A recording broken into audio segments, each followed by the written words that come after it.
عدد معلوم کیا جائے۔ اب 24 کا 1/3 آپ نے معلوم کرنا ہے، تو 1/3 جیسے یہاں پہ آپ 3 لکھ دیں، یہاں پر آپ 1 لکھ دیں، یہاں پر 3 لکھ دیں، اس طرح 3 کو جو ہے وہ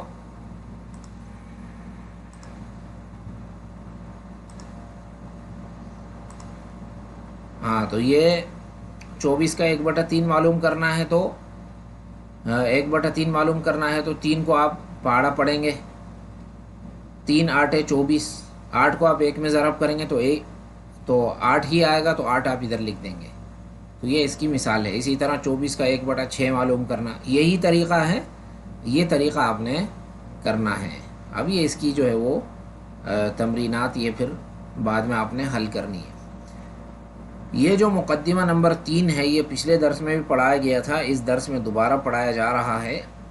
کہ اس درس میں یہ ریکارڈنگ بھی ہو جائے گی اور ساتھ ہی اس سے امید فائدہ حاصل کریں گے۔ تو ذوی الفروض کے مسائل کے یہ 5 قاعدے ہیں، یہ یاد جس نے کر لیے، اپنے ذہن میں جس نے اس کو بٹھا لیا، ان 5 قواعد کو، مسئلہ معلوم کرنا اس کے لیے انتہائی آسان ہو جائے گا کہ مسئلہ کس سے بنے گا۔ فرمایا اگر ورثاء میں ذوی الفرض ایک ہو اور اس کے ایک ہو تو مسئلہ اس کے مخرج سے بنے گا۔ اب دیکھیں یہ ایک بنت ہے اور ایک عام ہے، تو یہ بنت جو ہے یہ ذوی الفرض ہے اور یہ عصبات میں سے ہے، تو یہ بنت کا نصف ہے، تو اس کا مخرج 2 ہے، یہ 2، تو 2 سے اس کا مسئلہ بنے گا، نصف اس کو مل جائے گا، باقی یہ لے جائے گا عام۔ اب فرمایا اگر 1 سے زائد ہوں، یعنی اگر ورثاء حضرات 1 سے زائد ہوں اور ایک نوع سے ہوں، ایک نوع یعنی نصف، ربع، ثمن یہ نوع اول ہے، ثلث، ثلثان، سدس یہ نوع ثانی ہے، تو ایک نوع سے اگر ہوں تو مسئلہ بڑے مخرج سے بنے گا۔ یہاں پر دیکھیں یہ زوج ہے، یہ بھی صاحب فرض ہے، بنت یہ بھی صاحب فرض ہے، عم یہ عصبات میں سے، تو بنت کا حصہ کتنا ہے بھائی؟ نصف، زوج کا حصہ کتنا ہے؟ ربع۔ اب دیکھیں نصف 1/2 اور ربع 1/4، اب ان میں بڑا مخرج جو ہے وہ یہ ہے 4 ہے، تو فرمایا کہ مسئلہ بڑے مخرج سے بنے گا، تو 4 سے آپ مسئلہ بنا دیں گے، 4 کا نصف 2 بنت کو مل جائے گا، 4 کا ربع یہ ایک زوج کو مل جائے گا، ایک باقی رہ جائے گا تو آپ عام کو دے دینا۔ اب آپ سے کہا